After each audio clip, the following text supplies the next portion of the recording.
Live in Nashville, Tennessee.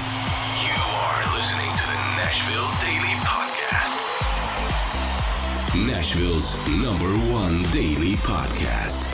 Brought to you by Think Nashville. Think Nashville. Think Brad. Think Brad. It's Nashville Daily Podcast.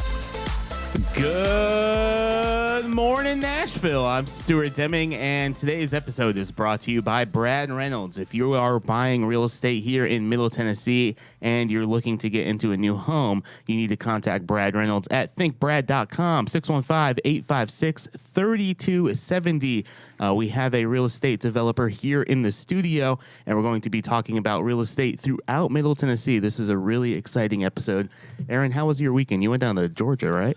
Yeah, we're going to have to cover this on an entire other episode because I went into a world I didn't really even know existed. Did you go to Clayton, Georgia? I went to Helen, Blue Ridge, Clayton, Cleveland, and everywhere in between. Isn't it remarkable? Yeah. Yeah, it's really cool. We'll talk about it. I'm excited to talk about that more. But speaking of real estate, if you've ever wondered about the developing side of real estate, we're going to be talking a lot about that today with our guest, Winston Templet. Am I saying that right? That is correct. Winston, how are you doing today? I'm doing wonderful. Honored to be on your show. Thank y'all for inviting me. Yeah. Thank you for coming on. So, Winston, I listened to a podcast episode the other day that you were on, and you started a maintenance company back in 1992. Can you tell me what that was, and then we'll get into how you got into real estate? So I started a company called Mid-South Maintenance, and it was servicing restaurants. So we did air conditioning, refrigeration, food service equipment, electrical, plumbing.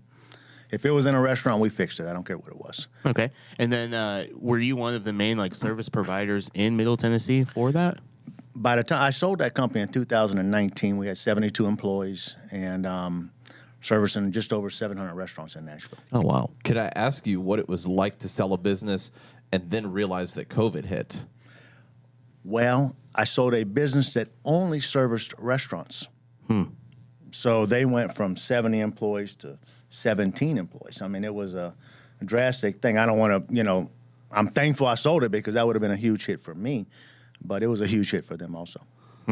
Yeah. So I first, Winston, I saw you on TikTok, which is the math doesn't usually add up for hey, how did you discover this real estate developer to talk about these topics that we're going to be talking about today? And I was like, I found him through TikTok. Can you tell me? Then we'll get into kind of your journey in the development side of things. You started posting on TikTok probably not that long ago. We started the first week of January. Of 2023. Yeah. And you're already Oh up to my how many gosh. followers on TikTok? We're tapping on, 29,000, 28? Probably, What was I saw that? your What account, was that journey like doing that? Because I probably saw you within the past, probably just weeks after you started posting. What has that journey been like, telling your story and talking about development, especially in Nashville or just development in general over a platform like that? The story is good because, ultimately we just want to change lives. We want to take people that I come from absolutely nothing. I mean, hard childhood, hard life. Didn't learn to read till I was till I was 30 years old. And yet I started my first business when I was 24. So somehow, I was successful. And all I ever understood was just work your behind off. Work as hard as you can work. If you got to work 7 days a week, work 7 days a week. If you got to work 3 days and not go home, work 3 days and not go home. Just keep working. And through that right there, that's how I developed wealth. I'm not smarter than anybody, but I will work harder than most. And that's been my whole life, and that's been my success is through that journey of just never quitting, never giving up, never accepting the lie that the world tells you that you can't do it, that you can fail, you're not smart enough, you're not strong enough, you're not this, you're not that. We can do anything we want. So how did that lead from restaurant maintenance to real estate? Had you always kind of had a passion for this, or was this a very quick transition? How did you get into that world?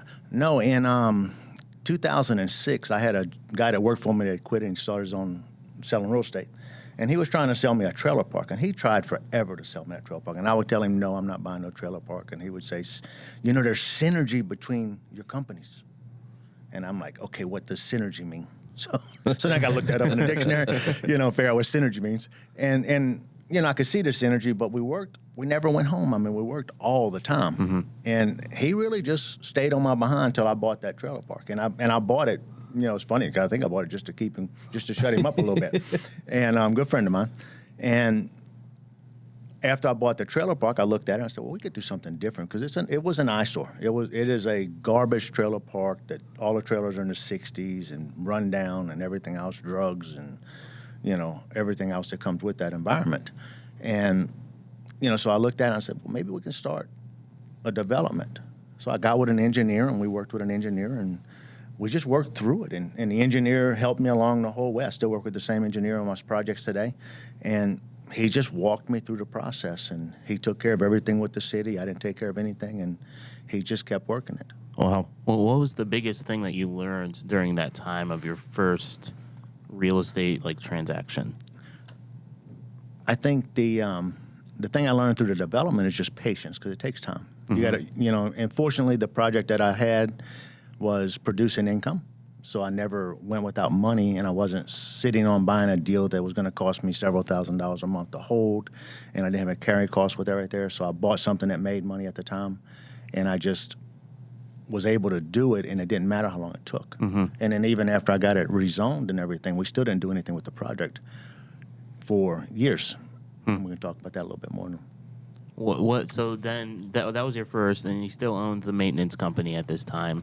And then what was your second major real estate purchase? So the second thing I bought three double wide trailers in Nashville. Okay. And we just rented those out, and then we bought more rental property, and then I bought another piece of land, and we did some land development on it. And in the land development, everybody looks at land development as you're going in and you're tearing down a bunch of houses, you're tearing down all the forests, and you're destroying the environment. But most of my land development, we have the project that was 215 units on that. I got a 16 apartment complex.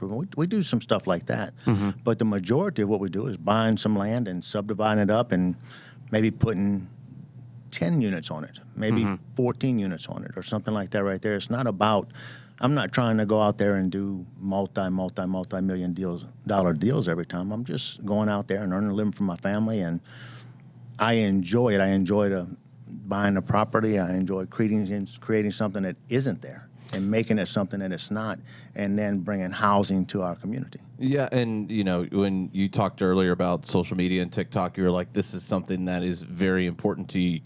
It sounded like you had a passion behind it, like you're teaching. What is it that you are hoping to pass along with all of that stuff? I think what I'm hoping to pass along more than anything is just the encouragement of it. And I have people fly over from all over the world to come over, and they will spend a few days with me. I had a guy flying from London just to spend a few days to talk to me. And we have people from the United States all the time coming up and spending a day with us to talk to us about what we do, how we do it, how can they do the same exact thing. And I love that mentoring. I love that education part of it. I love giving back and knowing that, I shouldn't have succeeded, but there was people, that would help me, and somebody I could call and say, hey, I'm hearing this oven. How do you even turn it on? Because it was that bad. I mean, I didn't know anything about anything when I started my company. Mm-hmm. But people were there to help me, so why not give back? And, it's not about the money because we don't need any money anymore. I mean, that went away a long time ago. I think it's very interesting, and we post a lot of our stuff on social media, so a lot of these questions kind of feel like they revolve around it because it's always very interesting. Did you think that you would have the response that you did from TikTok or Instagram or any of those things when you first started posting? No, I did not. I'm in a collective group with Ken McElroy and George Gammon and Jason Hartman. Yep. Robert Kiyosaki's there, and the guy that did the video there kept telling me, "Listen, you need to start something because people will follow you. Your story resonates with a lot of people." Mm-hmm. And he was pushing me, and several other people were telling me, "You need to just start doing it. Just go do it." And then George Gammon did a video one time, and he said, I'm going to challenge 1,000 people. Just go start a podcast talking about what's going on in your life." And that's the driving force behind it.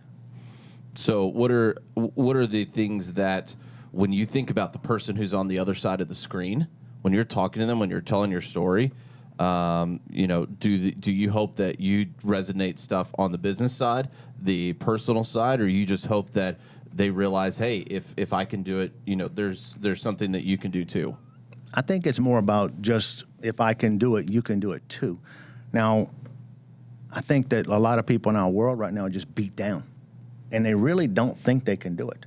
They don't understand, and it all starts with your self-help. If you're not willing to put something into yourself, how do you expect to ever be successful? So you put something in you through education. You look at people that work out every day. I mean, they have a different drive. You look at people that go and educate themselves. And I'm not talking about college education. I'm talking about if you're going to be a tradesman, educate yourself in that trade. Yeah. And as you educate yourself, you will soar far above what other people do that don't educate themselves. And they wonder why this guy's a manager and this guy right here has been in the same position for 20 years. Well, the difference is that one guy probably went out and busted his behind, or that one lady went out and busted her behind to become something other than what she was and to grow. Yeah. Yeah. And I think that growth comes through education 100%. And I think your drive comes through that. Your confidence comes through that. Yeah. You talk about growth, and it's interesting because Nashville has grown tremendously since you started your company in 1992. Oh, I could have bought land downtown for $50,000. It's worth millions right now. When I look at it, it's funny. Do you regret not buying that? Oh, yeah. Downtown Nashville? Oh, yeah. There's a lot of it. Yeah. So what's been the biggest impact for you seeing the growth of Nashville? Well, when I had my service company, the impact was more restaurants, more service. As we I develop one project in Nashville. Everything else I've developed outside of the city of Nashville. But I look at the city. I mean, I come to the city and I haven't been here in a month and a half, and I don't even recognize it. Yeah, it's kind of funny. I skipped a few months one time and didn't come to Nashville for a few months, and I drove over and I'm looking, man, that building wasn't even here 3 months ago.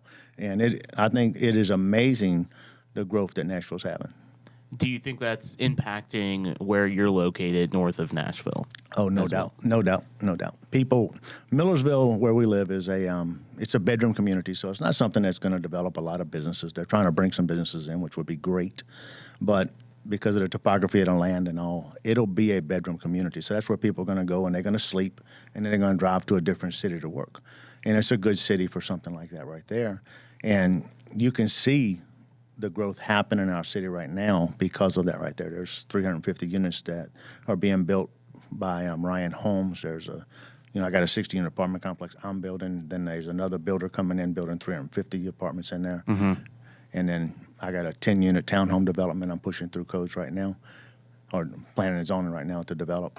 And there's a lot happening there. The city would love to see more businesses come in, but yeah. What has to happen in order to get businesses in a place like Millersville? I think the land is the biggest problem. I think it's just Amazon's coming in right now. They're building a big facility right at the exit coming into Goodlettsville. Facility. Yeah. Here's my development problem. I own 2 properties directly in front of that facility. Oh wow! And I never knew it was done. I was rehabbing one of them, and then I go over there and look at the rehab. And I'm looking at all these dozers behind, and they're moving dirt on 30-something acres. I'm like, what the heck did I miss? How did I miss this? Yeah. Because it would have been a prime place to sell to Amazon. Uh-huh. But, oh, well. That's interesting. But they're moving there because it's flatter, and they can, Millersville is ease of interstate. I mean, they got 2 exits on the interstate. It's easy to get into, easy to get out of. But the really positive is that you have places right beside there. So yes. At least you may be able to bounce off a little bit of what they're doing. Oh, yeah. Or put a commercial space with some businesses in there for like restaurants and stuff for the employees. Yeah. Yep. That's how you monetize on it. Yep. So seeing all this growth over the last few years, has there been a lot of frustration with you, like being a developer here in Middle Tennessee from a state level, or has there been frustration with the city level? I love being a developer. I've had very, very little issues with anything. Metro Davidson County is miserable to work with. I've heard that. We've heard that multiple times. I don't know anybody. Oh well, I should say this: we don't know anybody who said I love codes. I love pushing and getting all of my things approved through Metro. That nobody's come out smiling. Now I'm gonna say this: I got my issues with the city of Millersville. They are the best people in the world to work with. Mm-hmm. I mean, I don't care what I need to get done. They'll sit down and talk to me. We'll figure out a plan. We'll get it done. They have been awesome to work with. So I don't know all the way across the board how everything is. I haven't ever had any problems with Sumner County. It's always been pretty easy. That's good. But so we did a 215 unit condo development that I wanted to get done in Nashville. That was the trailer park that I bought. So it took me 4 years to push that through planning and zoning. 4 years? 4 years. Wow. So they would turn down. What year was this again? That would have been, we probably started in 2007 maybe. 2000. So 4 years before then. before the real big boom. Yeah, we got it actually got approved in 2010. Wow. Is when it got approved. But in 2010, I got I'm already pushing it. It's already done the engineering. I got all the engineering fees. I mean, some of these projects, the apartment complex, I got more than $250,000 in engineering fees on that that I've spent. Oh, my gosh. And that's out of my pocket, so it's going. So if I don't build that goes away. Yeah. You lose every bit of it. So on this trailer park that I was getting rezoned, and I really look at that right then. I say, this is going to help the community to get rid of these old raggedy trailers, to bring some help to bring in 215 units. That's going to give us some affordable housing. It's going to help the community, and it's not going to affect anybody. There's nobody really around there. And it was off of Whites Creek Pike, or not Whites Creek Pike, but Clarksville Pike. So Walter Hunt was the city councilman at that time, and Walter Hunt worked hand in hand with me. Every time they shut me down, I was willing to give up, and Walter Hunt was by my side saying, "Don't give up. Let's push it again. Let's push it again. Let's push it again." And because of him, I got it. I pushed it and pushed it and pushed it. Wow. We got it through, and he was great to work with. He's top-notch guy. Yeah. And then when it got through, nobody would finance anything, so we kind of backed off. And then in 2021, might have been 20, I think it was 21 though. Yeah, it would have been 21. The Ryan Holmes contacted me, and they wanted to buy the project from me. Wow. So we negotiated a deal, and they were going to buy the project from us. And they went to the drawing board, and they started drawing it out, and they came up with, instead of 215 condos, they wanted to do 185 townhomes. They said that would be a better fit for the area, that it would lower the density a little bit, and they thought that it would be much better to sell that. And I don't disagree with what they said on that. So they, at that particular point in time, we could have started digging some dirt, and everything would have been fine. All I had to do was put a dozer on that site and start moving some dirt. And Ryan Holmes wanted to talk to the city council lady, Jennifer Gamble. They wanted to talk to her before they started the project, because it's always good to get the blessing of the city behind you as you're moving forward. Of course. Well, she told them she liked the deal. Uh-oh. And then the next week, she goes in and files for a periodic review on that SP, because it was an SP, which is a specific plan. So they had it rezoned with a specific plan in mind. So it wasn't that they rezoned it to multifamily. They didn't rezone it for that. They gave me a specific plan, which is good for 6 years. After the 6 years, it doesn't go away unless somebody challenges it. So I don't think that Jennifer Gamble had a problem with that. I think Jennifer Gamble wanted Walter Hunt's name off of it, and she wanted her name on it. Most likely, yeah. So she came in, and she requested a periodic review. So I went and seen my lawyers. My lawyer said, that's not a periodic review. We went in, and Ryan Holmes talked to them about what we're doing. We have, $50,000 in prints that we've done. We've redesigned it. We've redone all this right here. I've been working on the project. And when we went in front of the council, 100% of the people, I had 3 lawyers with me, and 100% of the people in the council said, nope, it's a periodic review. Not one person, and that's the corruption in government nowadays, and we feel it everywhere. But nobody, they all voted to pull it down and kill the SP. Wow. And that deal died that day. Now, I met with Jennifer after that, and she said, well, you can maybe redo it with a little bit less density, and I'll help you get it approved. Yeah, but you've already worked on it for Yeah, she's acting like she's doing you a favor there. Yeah, and so my reaction was I split it off, and I kept 2 of the tracks. I sold the trailer park, and now that's what they're going to have. Yeah. And they will continue to have that trailer park, because without the rest of the land, it doesn't really make a lot of sense. It's been lost. So instead of bringing affordable housing, and instead of bringing some good housing, and I'm going to tell you right now, they don't want affordable housing. I talk to developer after developer that's trying to do affordable housing, and the city shuts them down every single time. What's the main reason for somebody being shut down for affordable housing? they just don't want it. I mean, they'll make up a reason. Well, we don't like the deal. We don't like this. Too many houses. Not enough. They'll make up something that It doesn't fit what they really want to do. It doesn't. And that's any city. Every city I'm involved with, they all say they want affordable housing, but the truth is they don't want affordable housing. They don't. Nobody wants somebody real poor living next to them. They're like, no, I don't want that. They want them to live. Millersville did a thing where they were changing the law or the codes where you couldn't have a single wide trailer anywhere in the city, even in the trailer parks. That's interesting. And so they I think that got challenged and that got overturned. Now they can have them in a trailer park, but you can't have it anywhere else in the city. Okay. But the problem is the people that live in those trailers, they're people too. Yeah. The people that live in those trailers need housing just like we need housing. Yeah. And maybe those people can't afford the house that we can afford. Maybe they can't afford the house somewhere else. But do they not deserve to have a home? Well, like everybody else, do they not deserve it? Yeah. And I don't get into this that often. I grew up in a trailer park, and it was defined as white trash. Yeah. Well, I grew up white trash, so I'm cool. I don't have a problem with the term. I mean, but I came out of it. Yeah. And so can other people. And I have too. Yeah. And we grew up not very poor, but poor. And we also saw, when I was young, I also saw my parents go through a very bad bankruptcy case. And it was all healthcare related. And it just devastated the entire family. So I grew up in a trailer park, but now I hear and I have these studios. And so it's like, yes, they need places to live too. Yeah. Well, when I started Mid-South Maintenance, I was living in a trailer in Westmoreland, Tennessee. Okay. I lived there 2 years with no running water because I couldn't afford to dig a well. This is when I'm starting my business. They repossessed my wife's car. The floors were so rotted out that the dog would look his head up through the floor and look. I mean, it was just like looking at you while you're watching TV. I mean, half of the windows are broken out. They got plywood over them, and then they got plastic over that to keep the wind from blowing in. I mean, that's where I was. And that's how I grew up, so it was no big deal. It's just that's life.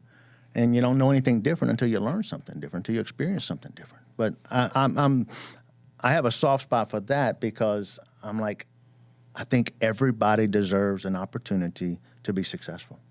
And it's not, my thought on that is not more college education. I think we got enough people going to college. I think people need to learn a trade. People need to learn how to do it. That, and I think it's also a transition in your mindset. Absolutely. So it's saying, hey, I don't want to be in this situation any longer, and I'm going to work my ass off to get what I want. Yes. And that's also having clear definition and clear goals of where you want to be.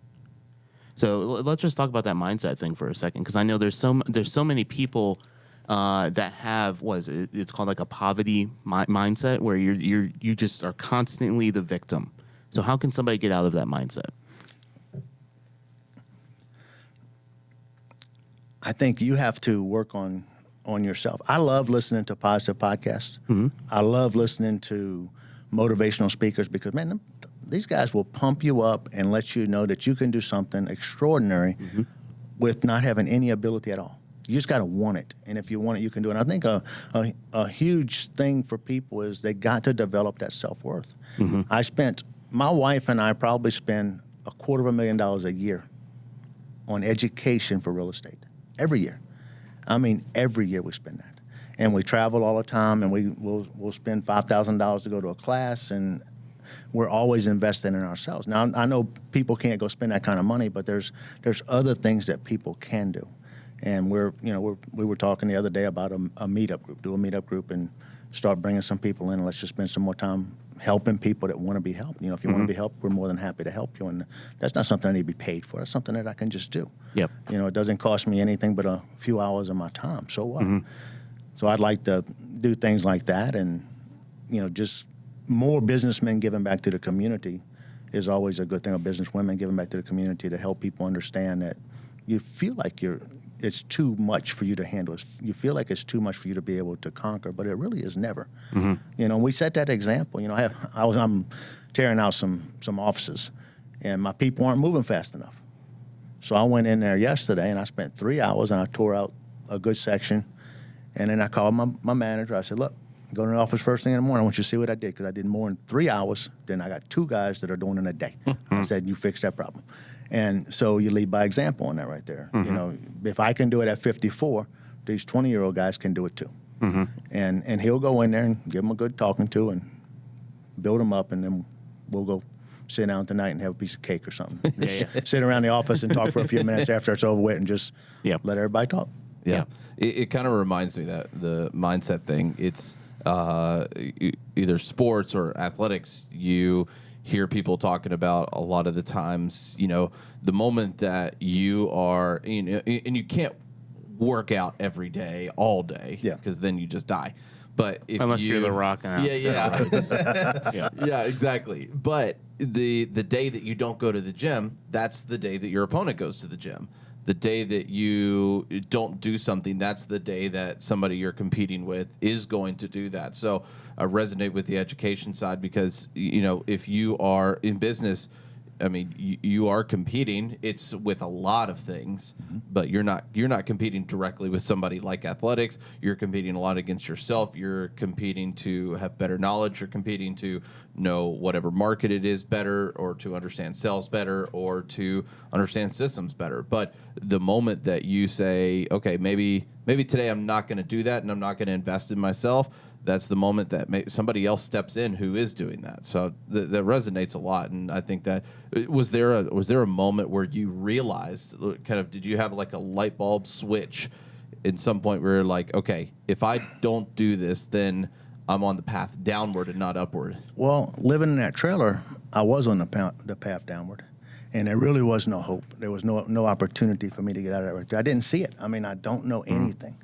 So at that point in my life, and I started that company with zero experience. I was doing accounting work before I started that company. I had a guy call and ask me to start the company after I left a job, and I didn't know anything about any of it. And I took it. And my goal was, if I could just bill out $100 a day, $100 a day, I would be doing better than what I'm doing now. And I went to work, and I realized I could build out a whole lot more than that right there. All I need to do is work.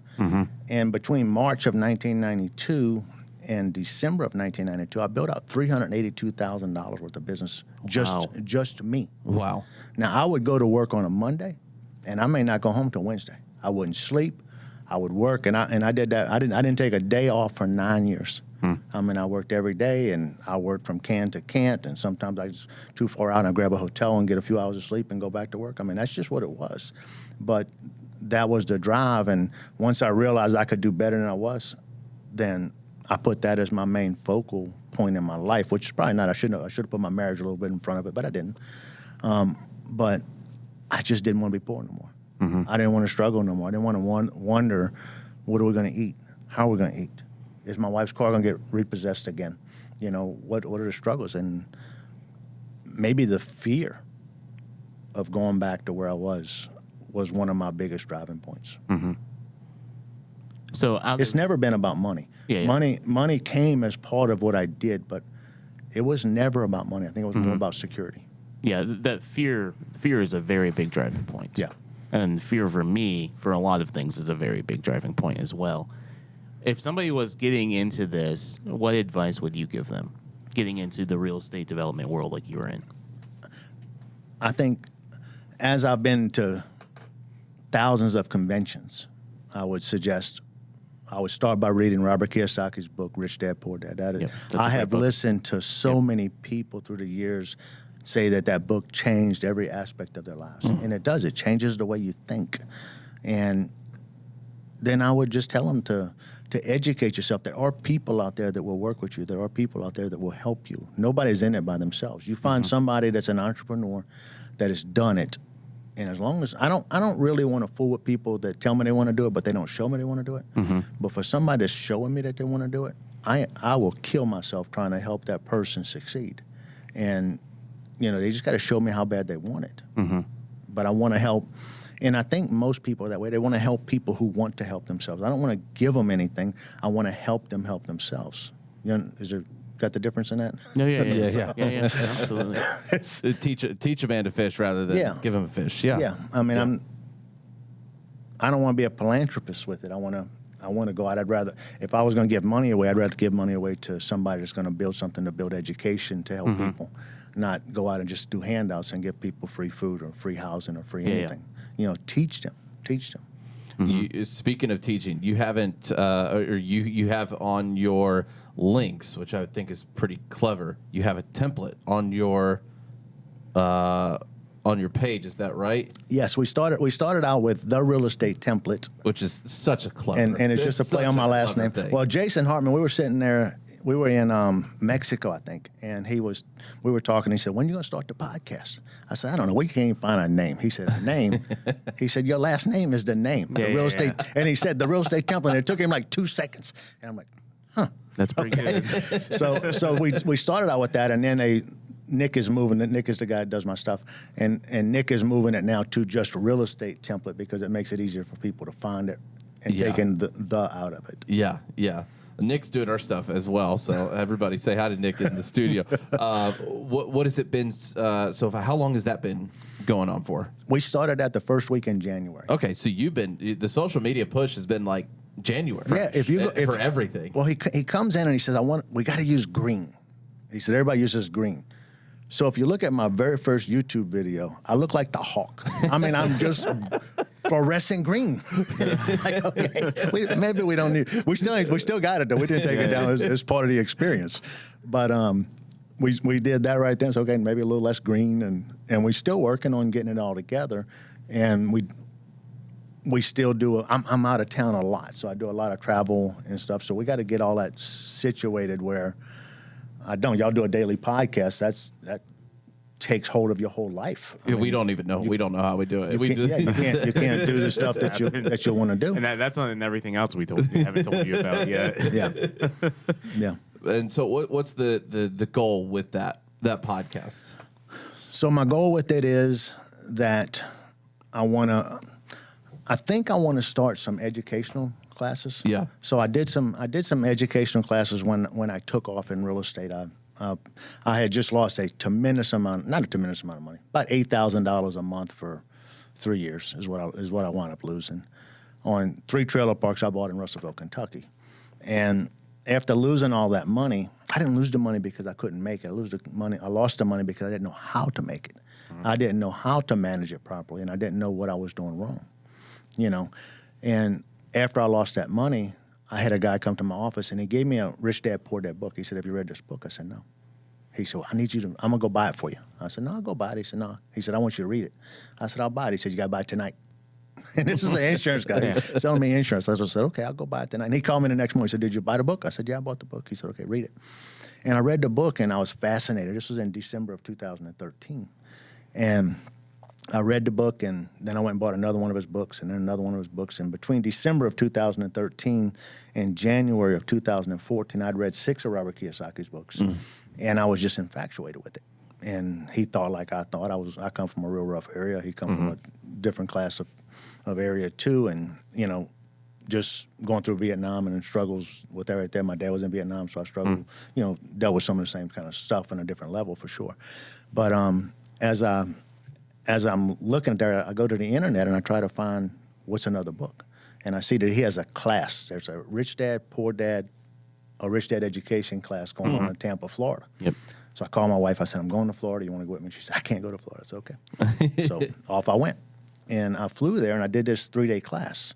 And what I realized about 40 minutes into it is, oh my word, this is an extremely aggressive, high sales class.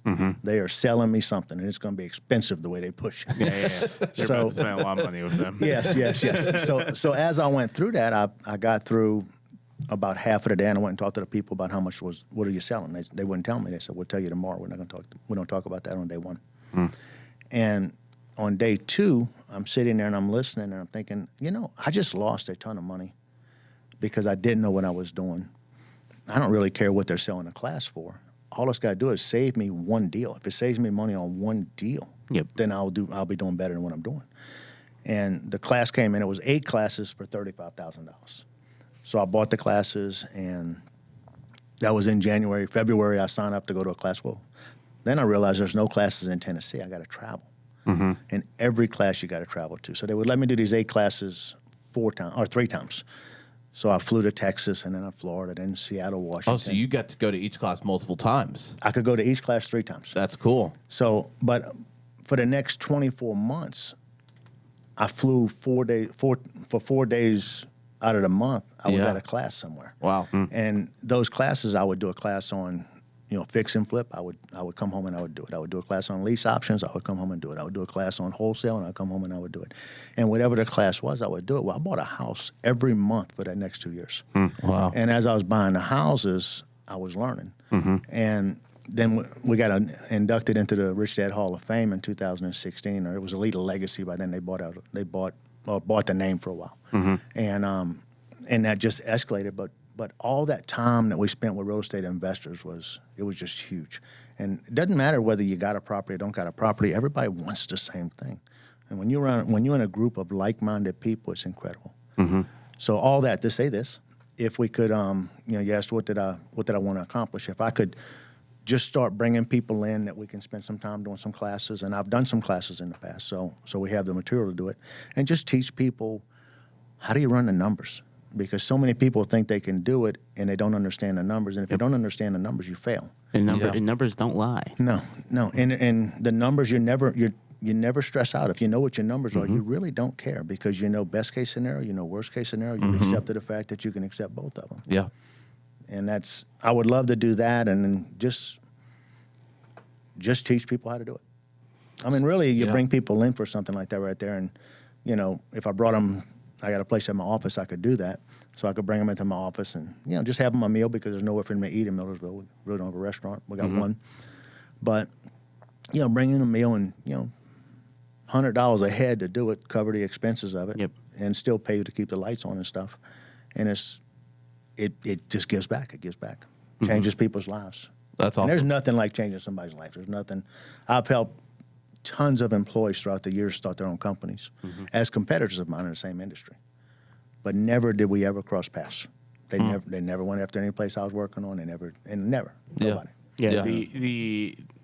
I've been listening to a lot of podcasts from all these multi-millionaire investors, and they keep saying constantly to share the wealth.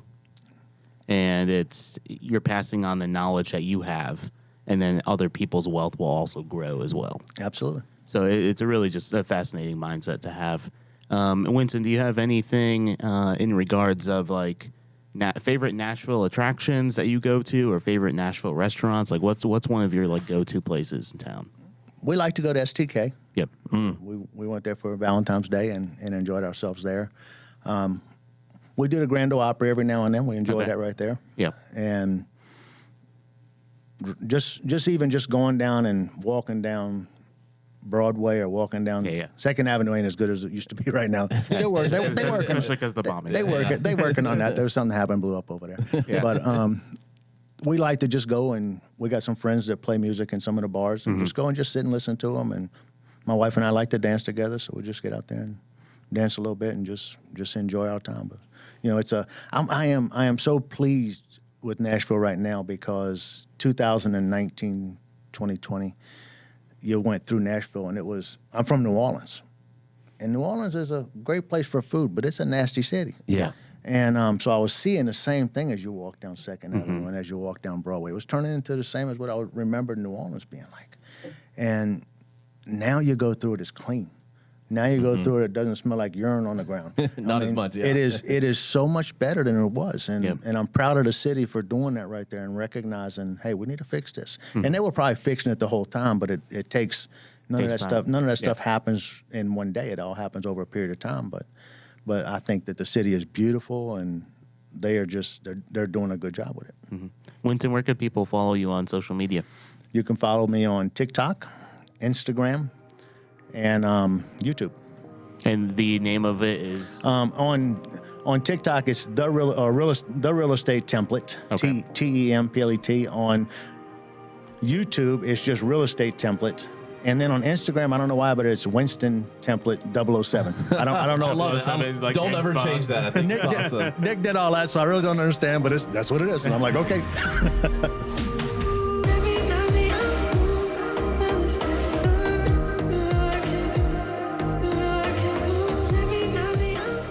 Thank thank you for listening to the Nashville Daily Podcast. If you want to learn more, head to NashvilleDailyPodcast.com. You can also follow us on social media at explore.nash on Instagram, Nashville Daily Podcast on YouTube, and explore.nash on YouTube as well. The Nashville Daily Podcast is an Explore LLC production, copyright 2023.